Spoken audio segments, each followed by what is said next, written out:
Hola chicos, Historia del Arte y de la Cultura, el 104. Creo que esta va a ser entretenida. Las guerras feudales. La gran pasión del señor feudal fue la guerra. Tenía pasión por la guerra. Era lo suyo. Y alguno quiere decir, ¿y cómo se puede tener pasión por algo tan arriesgado en el que puede acabar con tu vida? Bueno, pues ya sabes que esto es connatural a la raza humana. La raza humana busca el riesgo.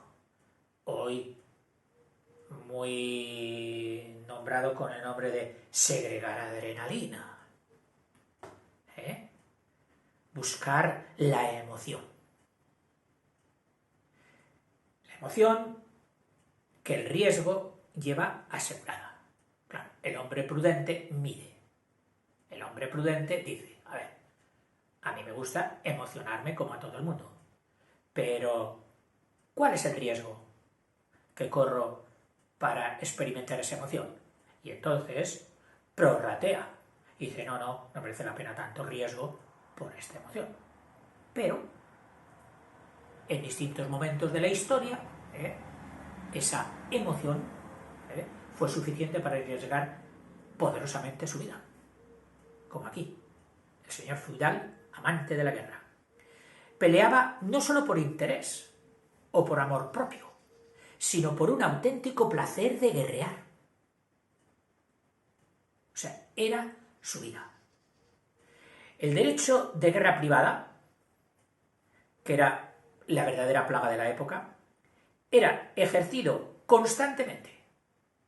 O sea, tú tenías un derecho de declarar la guerra a quien fuera. No te tenía que mandar nadie. Era un derecho del señor feudal. Derecho privado, privativo. Y no te lo podía quitar nadie. Tú podías declarar la guerra a quien fuese. Incluso a tu señor.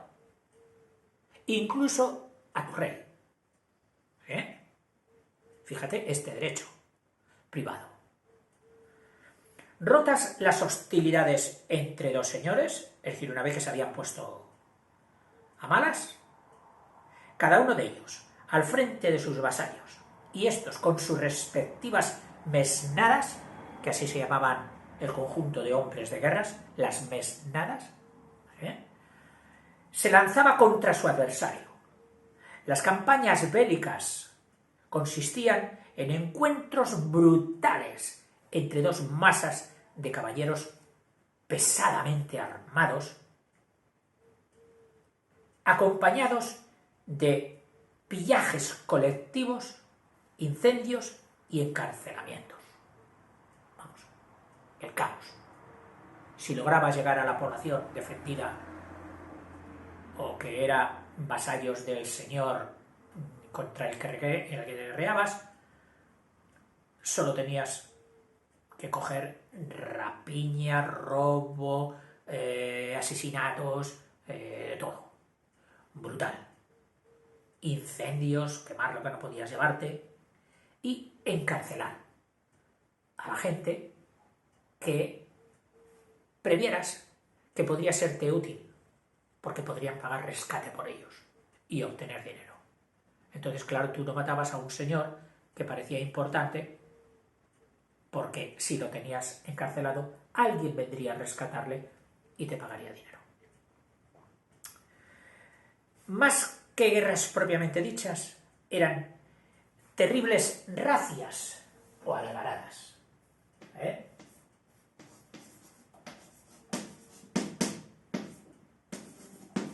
Racias o también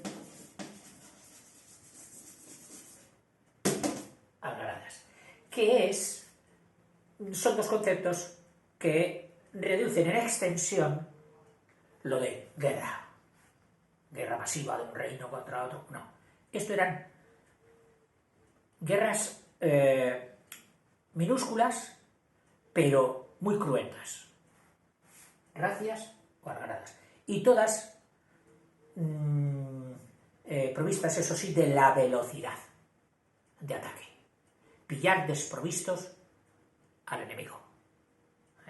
Famosas las razias de los árabes de Almanzor por la península, fueron famosísimas, o algaradas, en las que la hueste invasora lo arrasaba y saqueaba todo, incluso iglesias y conventos.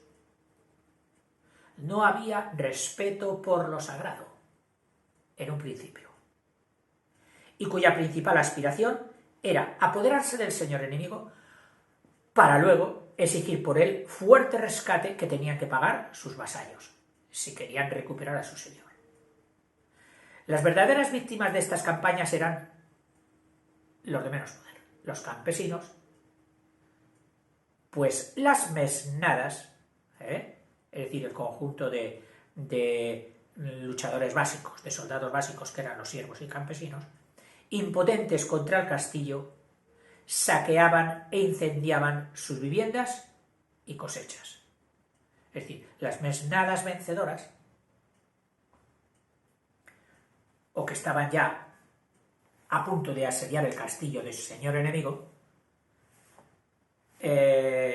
sabían, el castillo tardaremos en conquistarlo, mientras tanto, todos los pobladores, siervos, campesinos de este señor, a por ellos. Y entonces eran los que pagaban el pato, los menos defendidos, si no habían tomado la precaución de meterse en el castillo y salvaguardarse allí, y esperar a ver si el sitio daba un buen resultado, por pacto o por aburrimiento o desmoralización del enemigo atacante, que todo, seguramente que de todo hubo. La Iglesia y las instituciones de paz, la caballería. En todo este caos, la Iglesia trata de infundir tolerancia, humanidad, compasión, los valores éticos, morales y cristianos. La Iglesia se esforzó por suavizar la brutalidad de las costumbres feudales y limitar el abuso de las guerras privadas mediante la paz de Dios. El Señor en cualquier momento te podía declarar la guerra privada. Guerra privada. Derecho fundamental del Señor. ¿Qué recursos tenías de defensa? Ninguno. Si era más potente que tú, rendirte. Entonces la Iglesia trató de meter ahí una cuña. Una cuña. Que era, esa cuña la llamó la paz de Dios. Vamos a ver en qué consiste este concepto de la paz de Dios, que determinaba qué personas debían estar libres de las violencias. Es decir, qué personas no podías tú atacar en caso de guerra. Y qué actos estaban prohibidos. Es decir, que ya no valía todo. Mediante la paz de Dios había unas personas excluidas y unos actos que ya no se podían hacer en esas guerras horrorosas. Y a fin de amparar a los campesinos, los más débiles, y hacer posible la vida social, estableció la tregua de Dios.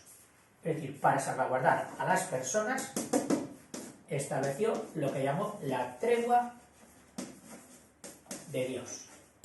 Sobre todo para salvaguardar a los que siempre pagaban el pato, que eran los de abajo, campesinos y siervos, que obligaba a suspender las hostilidades durante algunos, tú sabes que tregua es parada, paréntesis, en la guerra, Dice, las posibilidades durante algunos días de la semana y en determinados periodos del año.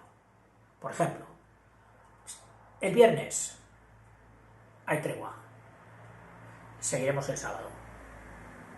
Pero esa tregua de Dios, la Iglesia había conseguido que se instaurase, que hubiese unos días en los que no se podía guerrear. Y también en determinados periodos del año. No, en la Cuaresma, No, no se puede guerrear. No declares la guerra a tu enemigo o a tu señor, a tu oponente, en Cuaresma. O durante estas fiestas o durante estas otras.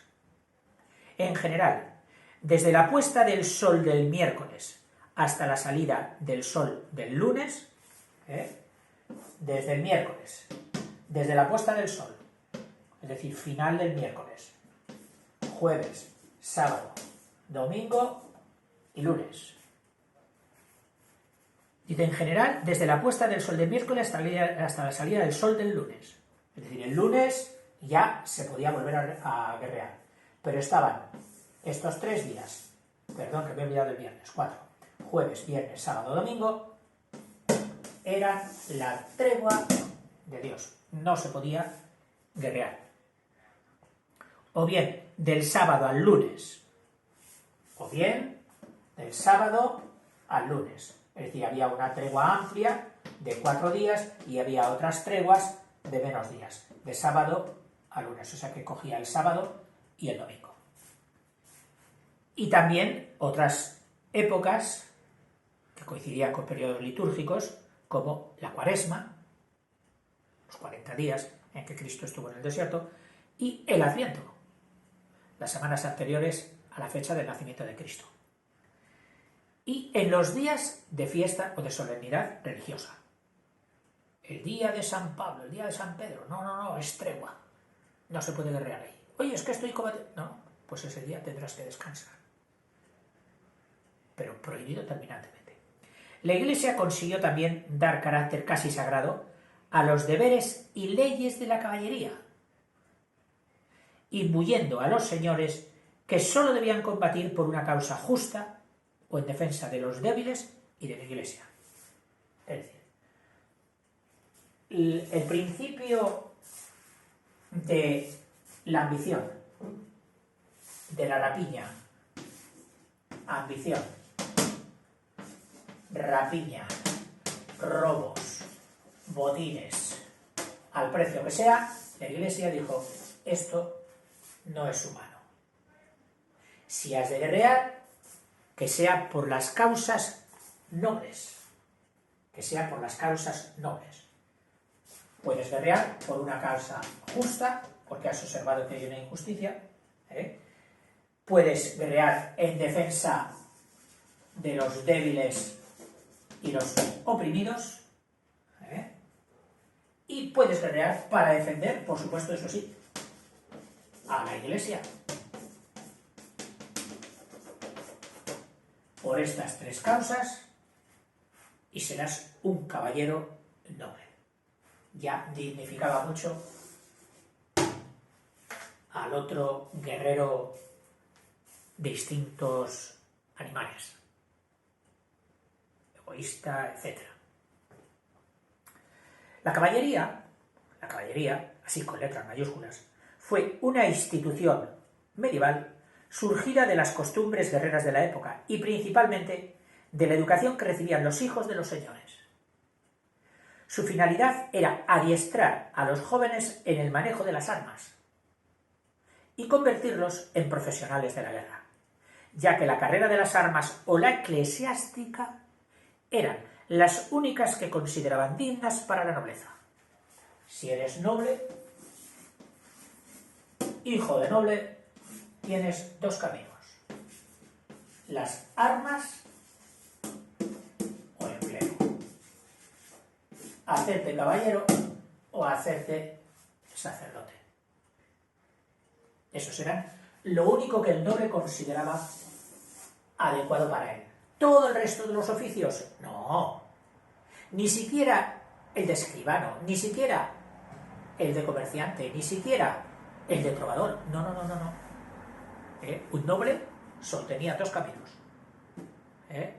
Si el hijo había salido con otras tendencias, se le quitaban de la cabeza. Tú tienes que ser guerrero o clérigo. Muchas veces el guerrero era el primogénito, el que le daba todo el feudo, y el segundo y los demás si querían destacar, o se quedaban en simples caballeros o se metían a clérigos. Para poder ejercer la profesión de la caballería era preciso antes iniciarse, saber de qué iba, y luego ingresar en ella mediante la ceremonia de ser armado caballero. Los futuros caballeros solían comenzar su aprendizaje en el castillo o morada de sus padres, cuando eran pequeñitos, donde se adiestraban a montar a caballo, manejar el arco, etc. Y después completaban su educación en el castillo de algún gran señor. Es decir, mi hijo ya sabe lo suficiente, le voy a mandar al castillo del duque tal, que es un castillo grande que tiene mucha actividad, para que allí se perfeccione todavía más. O sea, como mandarle a la universidad. Al que servían primero como pajes o donceles. O sea, estos hijos de los señores pequeños entraban siendo pajes o donceles del gran señor del gran castillo. Y luego como escuderos, previo salto para pasar a caballero. Terminado el aprendizaje, el joven era admitido en la profesión de la caballería. Pasarás a pertenecer a la institución de la caballería, previa la ceremonia de ser armado caballero. La ceremonia tuvo al principio solo carácter militar. El padrino del futuro caballero le calzaba la espuela derecha, le ponía la espuela derecha, le entregaba la espada que ceñía a su costado izquierdo y le daba el espaldarazo, o sea, un golpe con la mano en la nuca. Ese era el espaldarazo.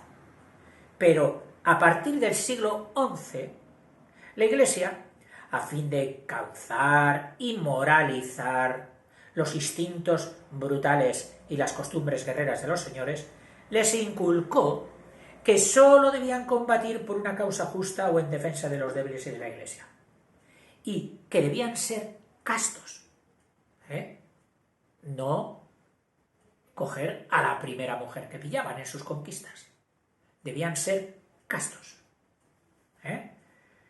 probos, es decir, honorables, que respetasen su palabra, que fueran fieles a quienes daban su confianza. Y fieles. Y bajo su influjo, los deberes morales se unieron a los militares. Y el acto solemne de ser armado caballero se transformó entonces en una ceremonia religiosa. El nuevo caballero, después de haber pasado la noche rezando en la iglesia, o sea, velando sus armas, que así se llamaba, o estar en capilla, que es otra expresión, que se pasaba la noche anterior velando sus armas o en capilla, luego oía misa, comulgaba, recibía la Eucaristía y escuchaba un sermón sobre sus futuros deberes que juraba cumplir, con juramento público. Después se procedía a ceñirle, ponerle las armas bendecidas previamente por la autoridad religiosa. A los deberes religiosos y militares se unieron más tarde los de la cortesía, los de la educación y la amabilidad. Respecto a la mujer, sobre todo, idealización del sentimiento del amor, etc. Todo ello contribuyó a modificar las rudas costumbres de la sociedad feudal, a desarrollar el sentimiento del honor y a establecer lazos de compañerismo y fidelidad entre los caballeros de todos los países. Esta caballería dio lugar a leyendas, cantares de gesta, narraciones y a la imaginación. Eran las películas, eran los seriales de aquella época. Y los juglares, los encargados de trasladar las hazañas de pueblo en pueblo.